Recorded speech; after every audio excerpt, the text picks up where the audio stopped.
matiyag,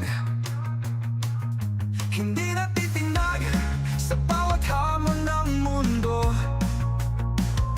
Katotohanan ang aking aramas, di ako magpapatalo.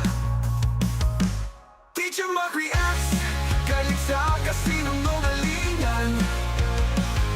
Sa bawat salita, bumubulusok ang katotohanan. Walang palusot, walang takas sa mali. Ako'y revolusyonaryo sa harap ng mga salbahe.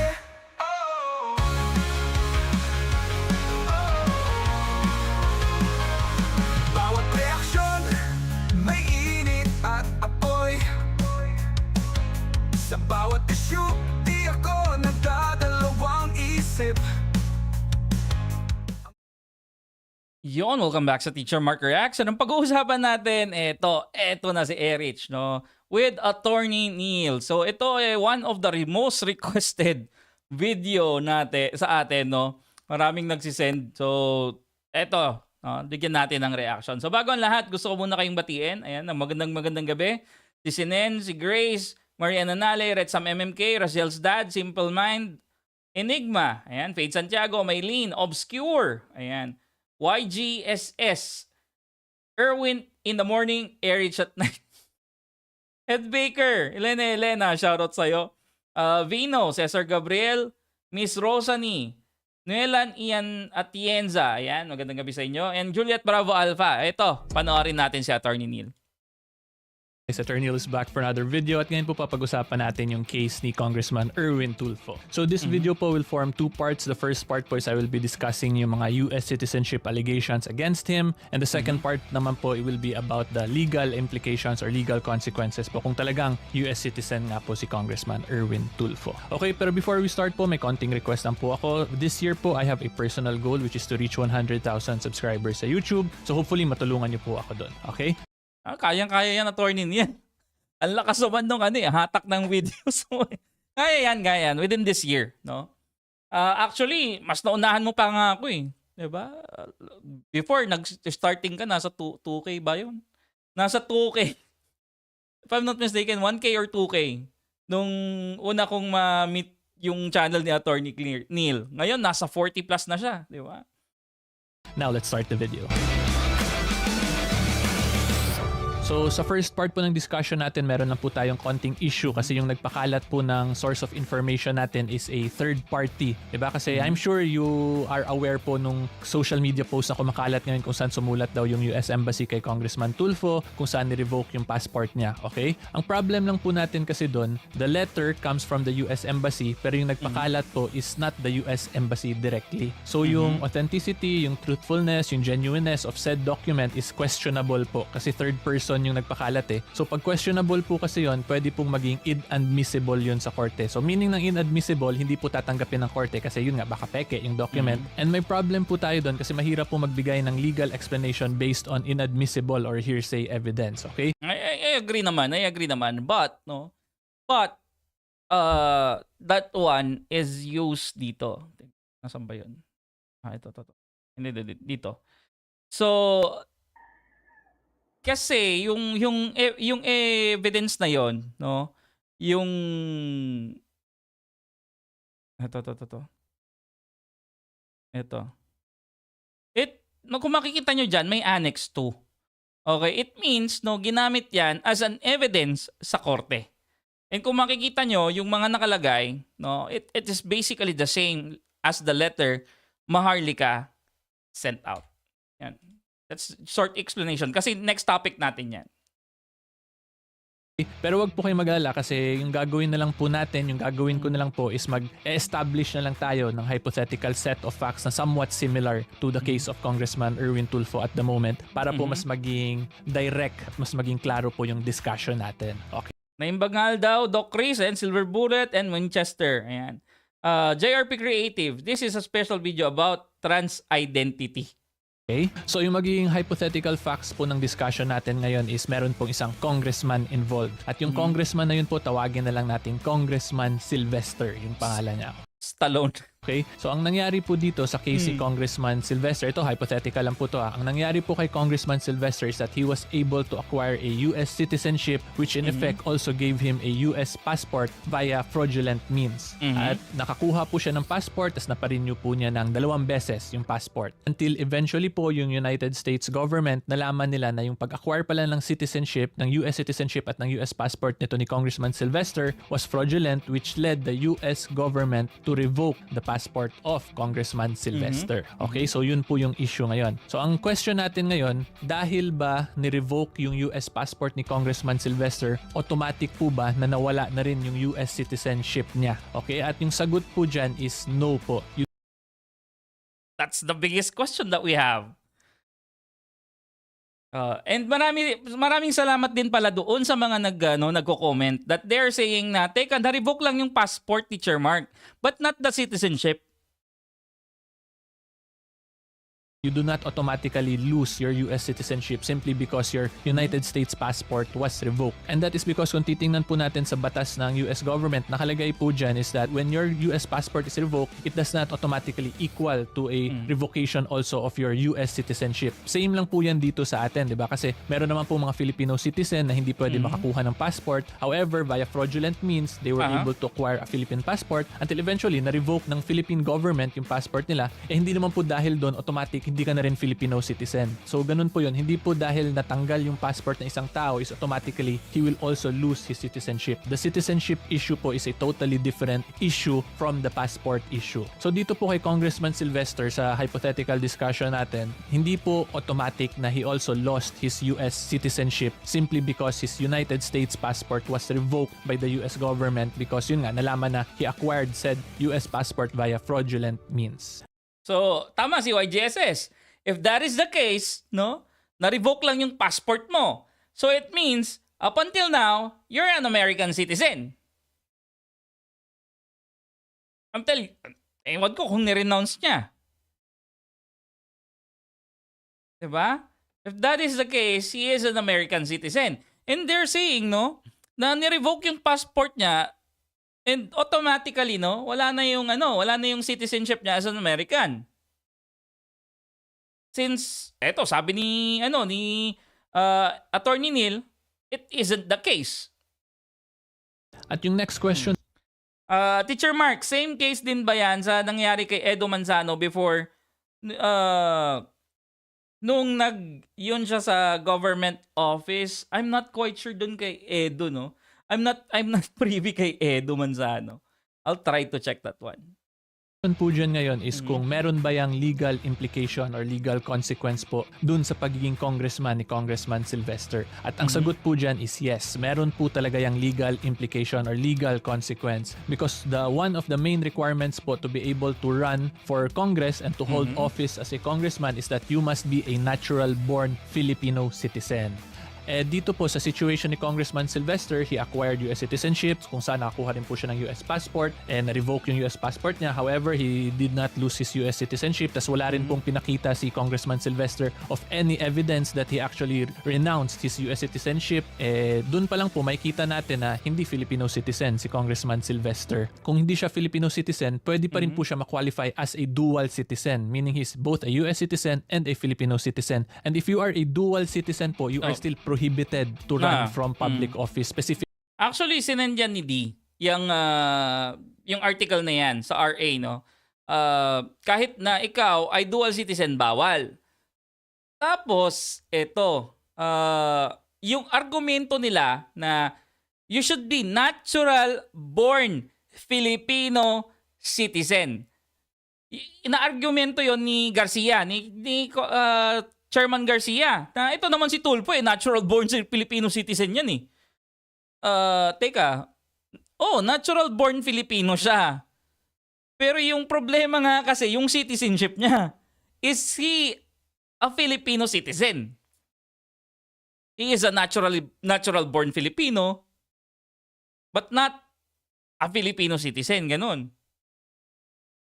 specifically as a member of Congress po. That has already been decided by the Supreme Court po. Because what is required po is that you are a natural born Filipino citizen at hindi po yung pagiging dual citizen mo. Okay, so kung makikita po natin, talagang meron pong legal issues na pwede harapin si Congressman Sylvester in this situation that we are discussing. At ang next question naman po dyan is kung ano naman ang pwedeng kaso i-file sa isang congressman na may ganitong situation. At ang tawag po dyan will be a petition for quo warranto na ipa-file po sa tinatawag naman natin na House of Representatives Electoral Tribunal or HRET for short. Okay? So yung HRET po under the Constitution, this will be the sole judge regarding matters as to the qualification of its members. So, Sabi rito ni Marian, tanong lang, Teacher Mark, alin ba ang na-revoke? Sylvester o Erwin? Kasi wala namang papel na nilabas si Erwin at wala siyang sinasabing name. Parang, ano yun? Parang si Erwin yung pumunta ron, tapos sinasabi niya na nire-renounce ko. Nire-renounce ko yung pagiging US citizen ko. Ang pangalan ko ay Erwin Tulfo. Sasabihin sa kanya ng US, teka, wala naman kaming citizen na pangalan, Erwin Tulfo eh. Sino ka?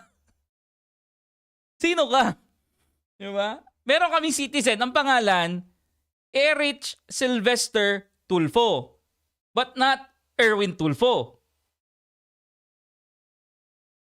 So dito po yung US citizenship is a qualification issue. Therefore, yung HRET po talaga yung may jurisdiction over the congressman to determine whether or not he is truly qualified to be a member of Congress. And a petition for quo warranto can still be filed against Congressman Sylvester po, considering that nakalagay po sa HRET rules is that when it involves an issue of citizenship, it can be filed at any time po during the term of the congressman. Okay? Klaro po yan sa rules ng HRET. And for further discussion na lang din po, same rules Wait.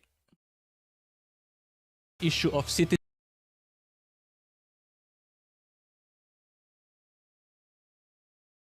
The provision preceding paragraph, to contrary notwithstanding, a petition for quo warranto may be filed by any registered voter.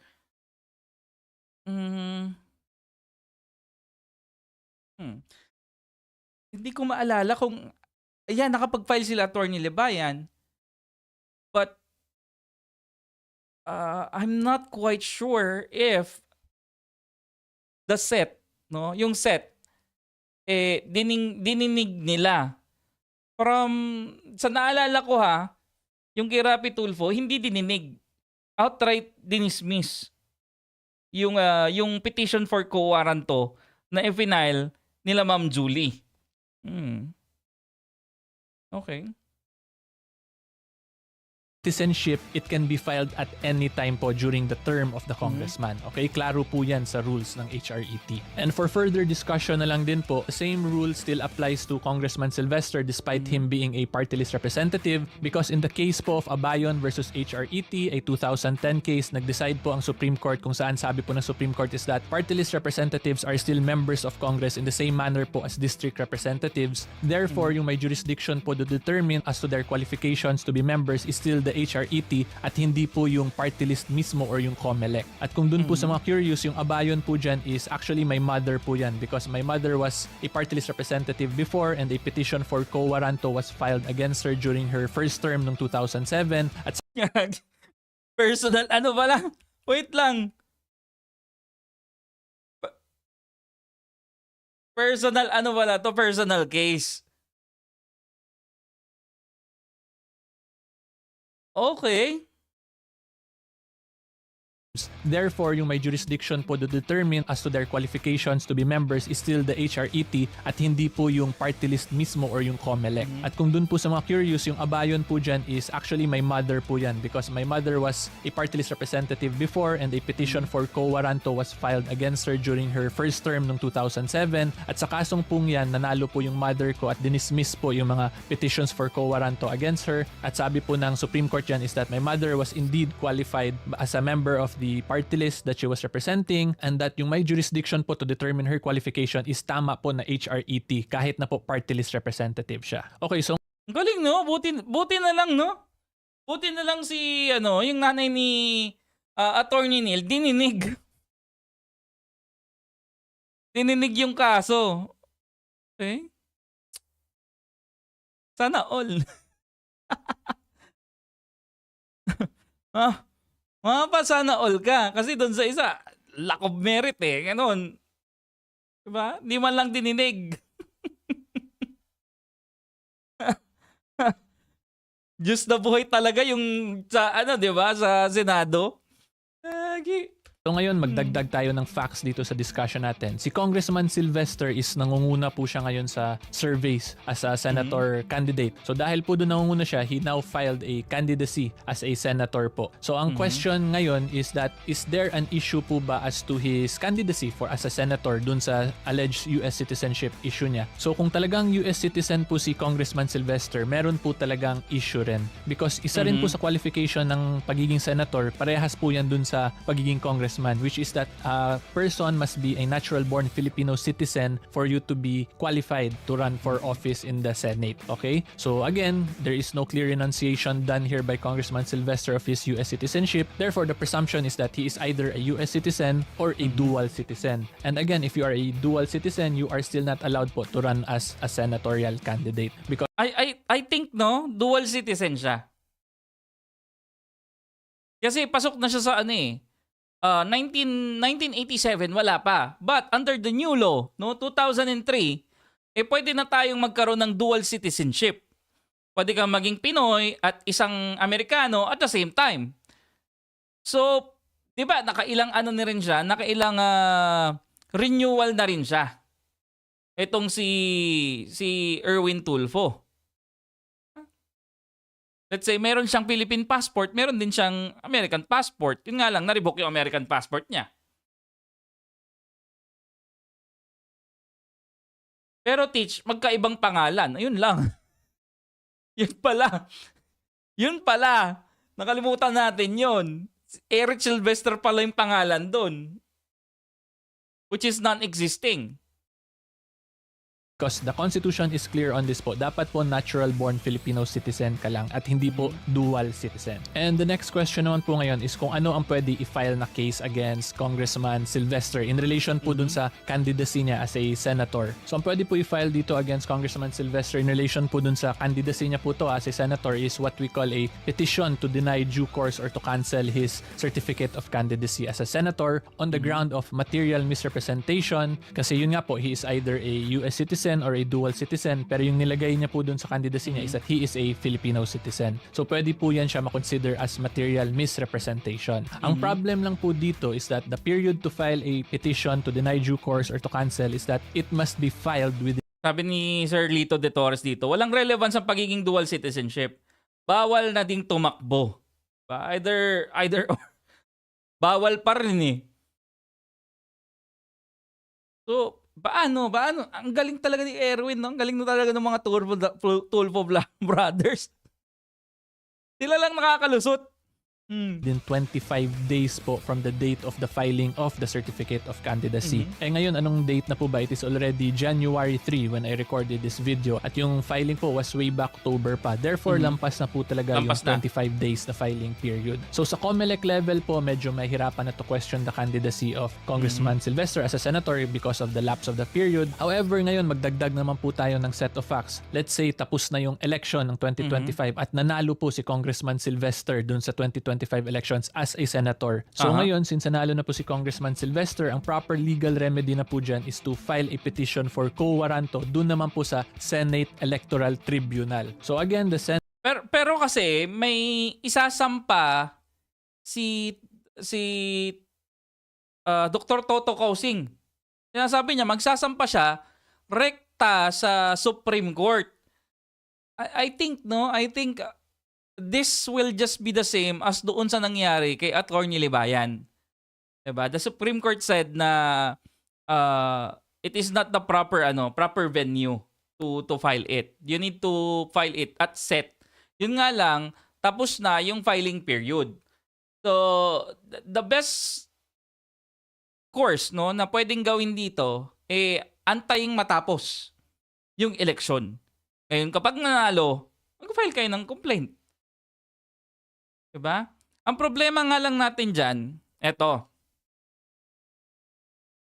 Kasi, yung mga ibang tao, eto ang ginagawa. Nanalo sila sa ano? Nanalo sila sa eleksyon. O 'di ba, may time bago sila manumpa sa office, 'di ba? Eh, yung iba, atat na atat, manunumpa na agad. So ang sasabihin sa inyo ng ano, wala na eh, nakapanumpa na eh, hindi na namin maalis eh. Nangyari din yun eh. Nangyari din kay Erwin yun. Pinanumpa siya. Tapos sinabi nila, nakapanumpa na eh. Inacademic na yan, tapos na.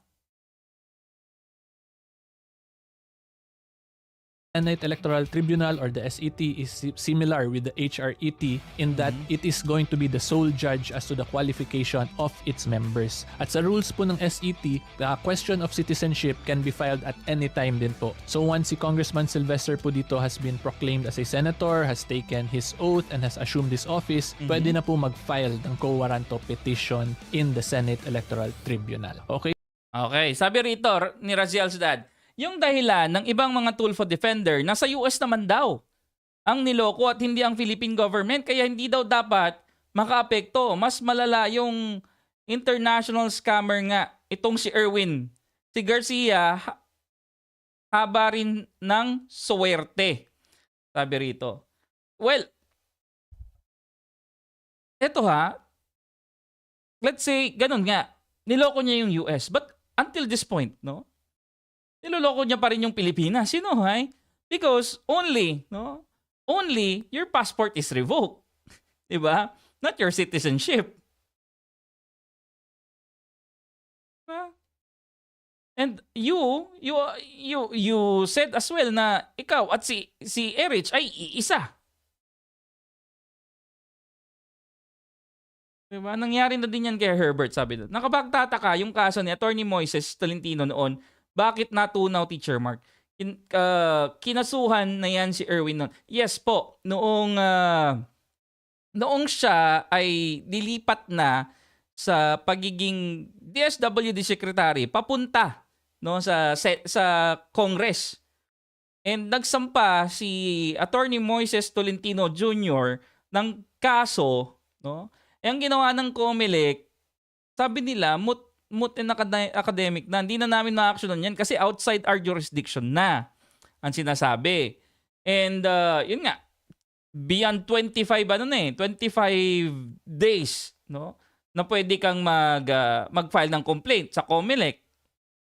Tapos nag-motion pa uli si Atty. Moises. Sabi wala na talaga eh. Ngayon, pagdating naman sa HERT, di ba? Ganun din naman. 15 days bago mo ka ma-proclaim. Matagal na rin naman. Kaya hindi na natanggal si Erwin dyan. Wala nang magawa, kumbaga. Pero kung titignan nyo, yung kay Alice Guo, no? Inalis bilang isang mayor. Gawa ng siya, sinasabi nila, Chinese national at hindi tunay na Pinoy. Bakit ito hindi nila magawa ng paraan, di ba? That is bull. If one kills in us, it's exonerated. If you escape to other countries, crimes will never excuse boundaries, especially if there are mutual treaties binding them, sabi rito. Yun na nga, siguro porket di kaalyado. And si Erwin, kaalyado, kaya okay lang. Bingi-bingihan na tayo. And many people are saying na dapat mag-investigate din itong House of Representative tungkol dito. Na kung kaya nyong iimbestigahan yung nangyari kay Alice Guo sa panloloko niya di umano sa Pilipinas, bakit hindi nyo imbestigahan yung pagkuha ng peking identity para magkakuha yung isang Pilipino ng fake na citizenship abroad? Hindi ba mas nakakahiya yun? Di ba?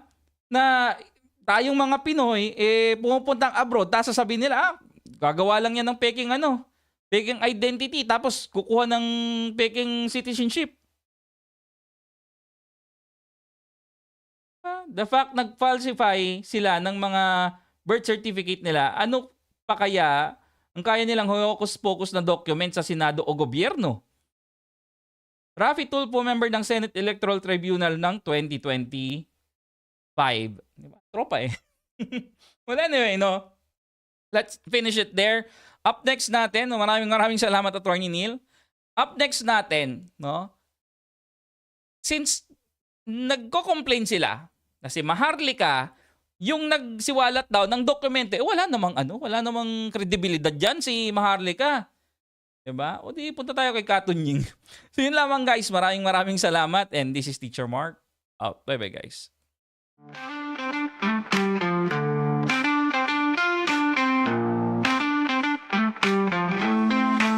Sa bawat komento, ang boses ko'y matatag. Katotohanan ang gabay sa harap ng mga mabalakid. Walang kinikilingan, tapat sa bawat salita. Teacher Mark reacts, naghahatid ng wagas na talakayan. Walang bahid, walang bias, ang katotohanan ay aking armas. Sa bawat issue, ako'y laging nandyan. Critical thinking sa puso, isip ay laging big-big. Teacher Mark reacts, para sa bayan, walang kinikilingan.